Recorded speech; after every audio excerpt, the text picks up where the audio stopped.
ஓம் நம சிவாயா யூடியூபர்ஸ் அன்பர்களுக்கு இனிய காலை வணக்கம். 12th ஸ்டாண்டர்ட் அக்கௌண்டன்சியில் நம்ம கூட்டாளி சேர்ப்பில் இன்றைக்கி நம்ம பார்க்க வேண்டியது நற்பெயருக்கான கணக்கியல் செயல்முறைகள்.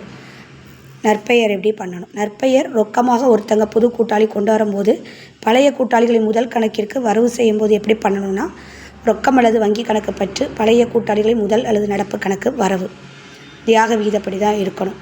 சொத்தாக கொண்டு வரும்போது குறிப்பிட்ட சொத்து கணக்கு பற்று பழைய கூட்டாளிகளின் முதல் அல்லது நடப்பு கணக்கு வரவு.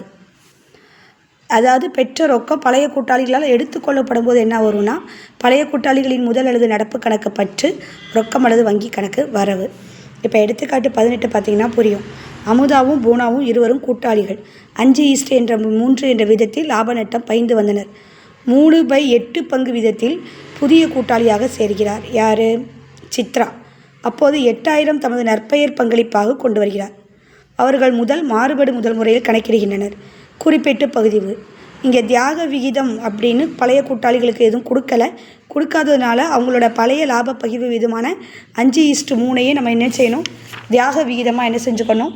எடுத்துக்கிடணும். இப்போது அந்த சித்ராங்கிற பொண்ணு கொண்டாந்துருக்காங்க நற்பெயருக்காக. அப்போ கொண்டாந்ததை வங்கி கணக்கு பற்று பழைய கூட்டாளிகளின் முதல் கணக்கு, அமுதாவின் முதல் கணக்கு, புவனாவின் முதல் கணக்கு.